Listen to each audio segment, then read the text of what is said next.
ॐ भूर्भुवस्वः तत्सवितुर्वरेण्यं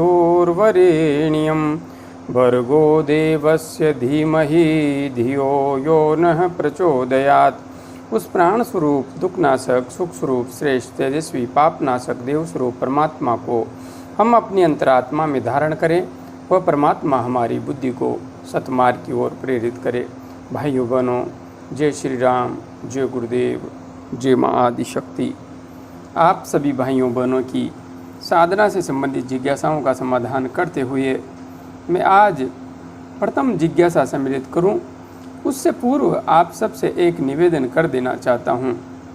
जो भाई बहन नए जुड़ रहे हैं, मेरी प्राथमिकता उनकी समस्याओं का समाधान करना पहले हैं, और जो भाई बहन लंबे समय से मेरे से जुड़े हुए हैं और उनकी समस्याओं का समाधान लगभग हो चुका है, अब उन्हें अपनी जिज्ञासाओं को सम्मिलित करवाने के लिए जल्दी नहीं करनी चाहिए, क्योंकि बहुत सारे साधक भाई बहन हैं जिनकी जिज्ञासाएं आती है और जो नए जुड़े हैं, जो नए जुड़ते हैं, वे काफ़ी समस्याओं से घिरे होते हैं।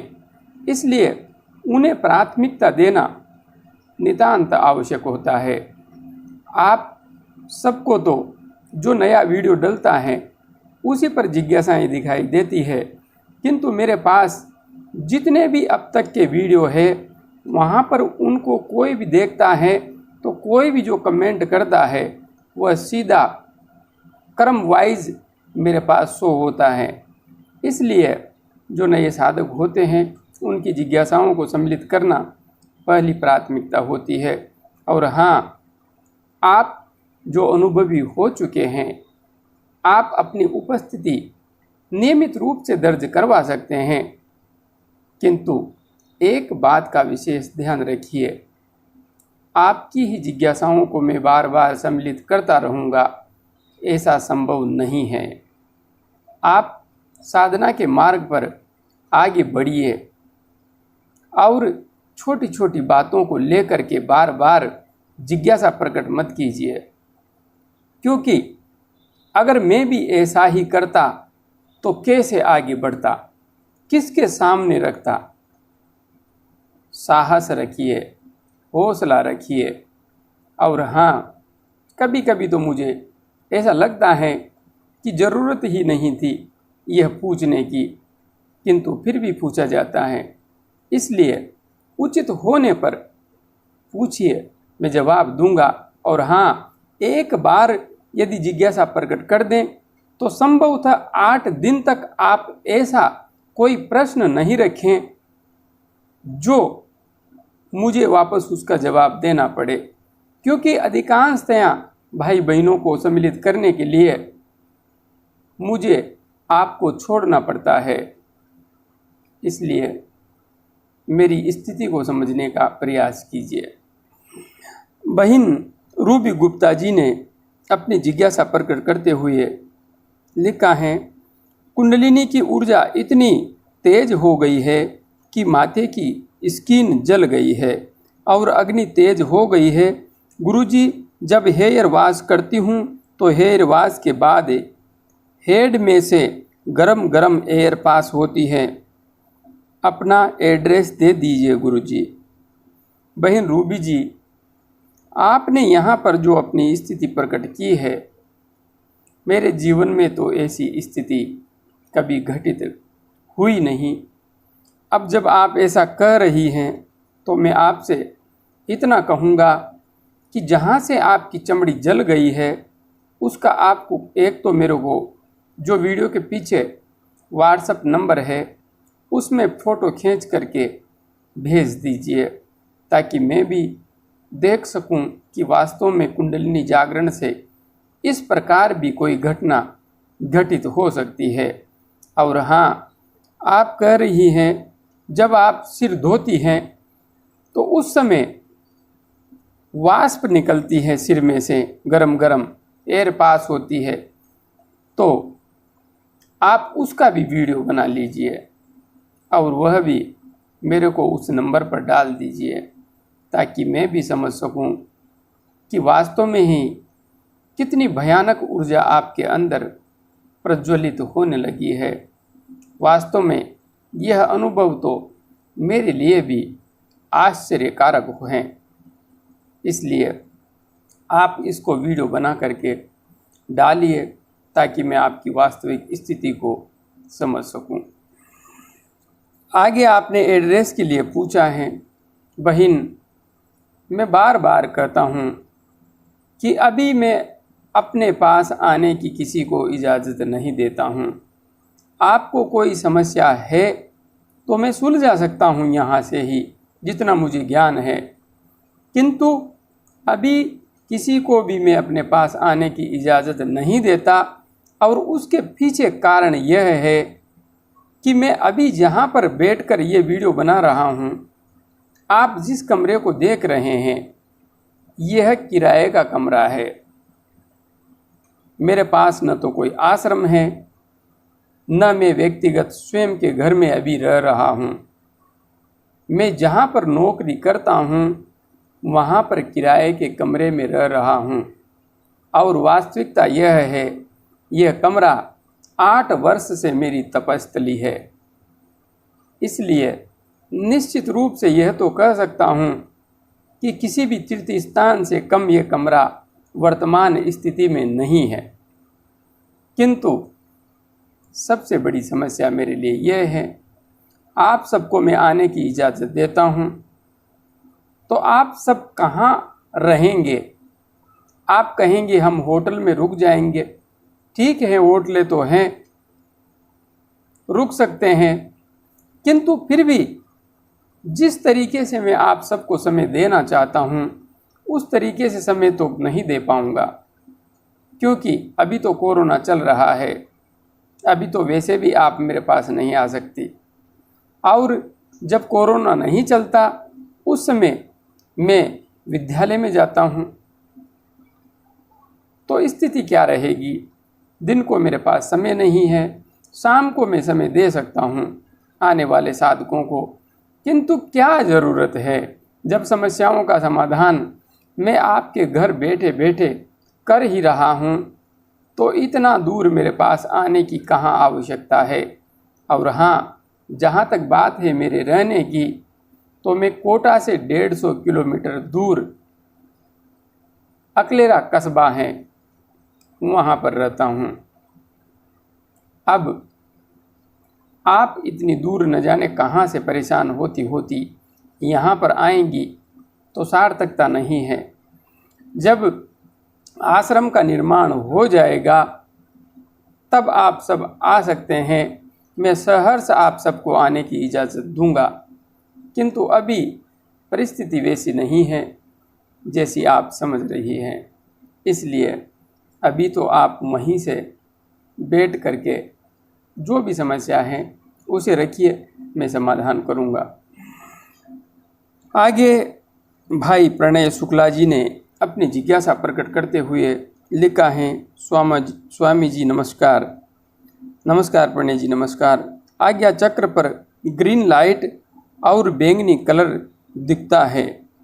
मैं 2 साल से ध्यान कर रहा हूँ। बीच में आज्ञा चक्र पर ज्योति दिखाई देती थी, आज्ञा चक्र पर अब बंद हो गई है। कृपया बताएं इन रंगों का क्या प्रभाव है, कहाँ पर फोकस करूं? भाई प्रणय शुक्ला जी, आपने जो अपनी स्थिति प्रकट की है उसका थोड़ा सा विश्लेषण कर लेते हैं। आपने लिखा है आज्ञा चक्र पर ग्रीन लाइट और बैंगनी कलर दिखता है।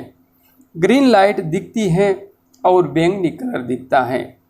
इसका अर्थ है आप हृदय चक्र और आज्ञा चक्र के बीच की यात्रा अभी कर रहे हैं। और हाँ, ये अभी की जो स्थिति आपकी है यह धारणा की स्थिति है, क्योंकि जब ध्यान घटित होता है तो प्रकाश स्थिर हो जाता है, एक ही रंग स्थिर हो जाता है। इसलिए आप अभी धारणा की स्थिति से गुजर रहे हैं। आपने लिखा है 2 साल से ध्यान कर रहा हूँ, बीच में आज्ञा चक्र पर ज्योति दिखाई देती थी।